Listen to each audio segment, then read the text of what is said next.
बिस्मिल्लाहिर्रहमानिर्रहीम। अस्सलामु अलैकुम। आज हम बात करेंगे अस्माए हुस्ना में से 10वें नंबर के नाम पर, और वो है अल-जब्बारू। अल-जब्बारू के मानी है बहुत ज़्यादा ज़बरदस्त, और ये नाम कुरान करीम में एक मरतबा आया है।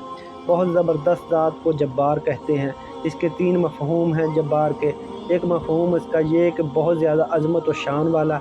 ऐसी अज़मत व शान, ऐसा कहर व गलबा, ये ऐसा किसी दूसरी ज़ात को हासिल नहीं हो सकता जो इस ज़ात को हासिल होता है। और एक माना ये है कि गोया के कामों को दुरुस्त करने वाला, यानी टूटी हड्डियों को जोड़ने वाला, और वो जब्बार के अलावा कोई नहीं है।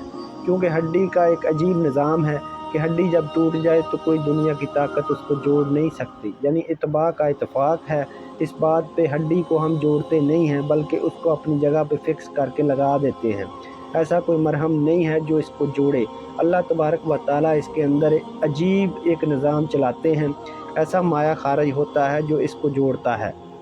इससे अल्लाह को जब्बार कहते हैं कि हड्डियों को जोड़ने वाली ज़ात सिर्फ़ अल्लाह तबारक व तआला की है, कोई और जोड़ ही नहीं सकता, इसलिए जब्बार है।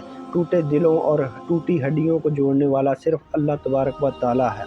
इसके फ़ज़ाइल व फ़वाइद में लिखा है, दुश्मन के किसी भी किस्म के हमले से महफूज रहने के लिए इस नाम का विर्द रोज़ाना 216 मरतबा करें, पाबंदी के साथ। इंशाअल्लाह अल्लाह पाक